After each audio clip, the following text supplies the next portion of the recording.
السلام علیکم۔ آج ہم ذکر کریں گے حضرت بلال کا۔ حضرت بلال صورت ظاہری کے لحاظ سے تو ایک سیاہ فام حبشی تھے۔ آپ کی کنیت ابو عبداللہ تھی، والد کا نام ربا اور والدہ کا نام حمامہ تھا۔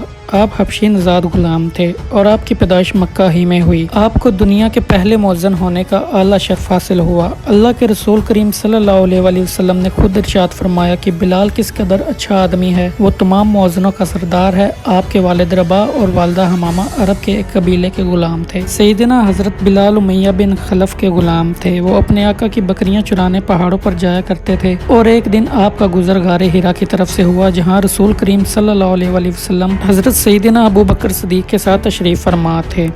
رسول صلی اللہ علیہ وآلہ وسلم نے اس حبشی جوان کو دیکھا تو اپنے پاس بلا کر فرمایا، میں اللہ کا رسول ہوں، تمہاری اسلام کے متعلق کیا رائے ہے؟ حضرت بلال کے منہ سے نکلا کہ میں آپ کے دین کو اچھا پاتا ہوں۔ یہ کہہ کر حضرت بلال تو واپس لوٹ گئے، مگر ان کا دل وہیں حضور کریم صلی اللہ علیہ وآلہ وسلم کی طرف رہ گیا۔ دوسرے دن حضرت بلال کا گزر وہیں سے ہوا تو حضور کریم صلی اللہ علیہ وآلہ وسلم کے پاس گئے اور ان کی باتیں سنی تو دل اور بے قرار ہو گیا اور آپ نے اسلام کی پکار پر لبیک کہتے ہوئے کلمہ شہادت پڑھا۔ حضور صلی اللہ علیہ وآلہ وسلم کے غلام کی سند حاصل فرمائی، آپ کے مرید ہو کر اسلام کی دولت سے مالا مال ہو گئے۔ امیہ بن خلف کو جلد یہ خبر مل گئی، اس کا غلام بلال نبی کریم صلی اللہ علیہ وآلہ وسلم کا غلام بن گیا ہے اور اس کا شمار آپ کے ساتھیوں میں ہوتا ہے۔ اس جرم کی پاداش میں امیہ نے سیدنا حضرت بلال حبشی پر ظلم و ستم کے پہاڑ گرانا شروع کر دیے۔ پورا کی یہ زمین اپنی گرمی کی وجہ سے مشہور تھی، جو دھوپ میں تانبے کی طرح گرم ہو جاتی تھی۔ امیہ حضرت بلال کو تانبے کی زمین پر لٹاتا اور آپ کے سینے پر بھاری پتھر رکھتا، آپ کو دہتے ہوئے انگاروں پر لٹا دیتا۔ آپ کے بدن کی چربی پگھل پگھل کر انگارے بجھا دیا کرتی تھی، مگر آپ کی زبان مبارک سے عہد کے سوا کچھ نہ نکلتا تھا۔ امیہ بن خلف آپ کو کہتا، اب بھی محمد کے دین سے باز آ جا، لیکن اسلام اور سرکار کی محبت ان کے سینے سے دنیا کی کوئی بھی سخت سے سخت سزا ختم نہیں کر سکتی تھی۔ سیدنا حضرت صدیق اکبر رضی اللہ تعالیٰ عنہ اس عاشق صادق پر اتنا ظلم ہوتے ہوئے دیکھ رہے تھے۔ ایک دن ان سے رہا نہ گیا تو وہ امیہ کے پاس گئے اور اس سے کہا کہ اس بے گناہ اور بے کس غلام پر اتنا ظلم و ستم مت کرو، تم عربوں کی قومی روایت کو دھبا مت لگاؤ۔ امیہ نے کہا، تم اس کالے غلام کے اگر اتنے ہی ہمدرد ہو تو اس کو خرید کیوں نہیں لیتے؟ سیدنا صدیق اکبر راضی ہو گئے اور آپ کو آزاد کرا دیا۔ سرکار دو عالم کو سیدنا حضرت بلال کے آزاد ہونے کی جب خبر ملی تو آپ بہت خوش ہوئے۔ سیدنا حضرت بلال حبشی اب آزاد تھے اور اپنے زیادہ وقت اپنے کریم آقا کی بارگاہ اقدس میں گزارتے تھے۔ ان سے قرآن مجید کی تعلیم حاصل کرتے، حکمت و دانائی کی باتیں سیکھتے اور دین حق کو زیادہ سے زیادہ پھیلانے کی کوشش کرتے۔ جب ہجرت کا حکم آیا تو حضرت بلال حبشی رضی اللہ تعالیٰ عنہ نے بھی ہجرت کی اور مکہ سے مدینہ جا پہنچے۔ رسول کریم صلی اللہ علیہ وآلہ وسلم نے مہاجرین و انصار کا مواخات کرایا تو حضرت سیدنا بلال کو حضرت ابو رویحہ کا بھائی بنایا گیا، جن سے آپ کو بہت محبت تھی۔ پھر جب مدینہ منورہ میں اسلامی حکومت کی داغ بیل ڈالی گئی تو ایک سال بعد یہ سوال اٹھا کہ لوگوں کو نماز کے لیے بلانے کے لیے کون سا انداز اپنایا جائے۔ لوگوں نے مشورہ دیا کہ ہر نماز کے بعد پرچم بلند کر دیا جائے، کچھ نے کہا کہ ناقوس بجایا جائے، کچھ لوگوں کی تجویز تھی کہ آگ نماز کے وقت جلائی جائے اور جسے لوگ دیکھ کر نماز کی طرف آ جائیں گے، اور کچھ لوگوں نے یہ بھی کہا کہ ایک آدمی لوگوں کے گھروں میں جا کر ان کو نماز کے لیے بلایا کرے، اس طرح لوگ نماز کے لیے آ جائیں گے۔ لیکن رسول اللہ صلی اللہ علیہ وآلہ وسلم نے ان طریقوں کو پسند نہیں فرمایا اور عرض کیا کہ مجھے خواب میں ایک شخص نے اذان کے الفاظ سکھائے ہیں۔ یہ کہہ کر انہوں نے وہ کلمات دہرائے۔ حضور پاک صلی اللہ علیہ وآلہ وسلم نے وحی الہی کے ذریعے ان کلمات کو پسند فرمایا۔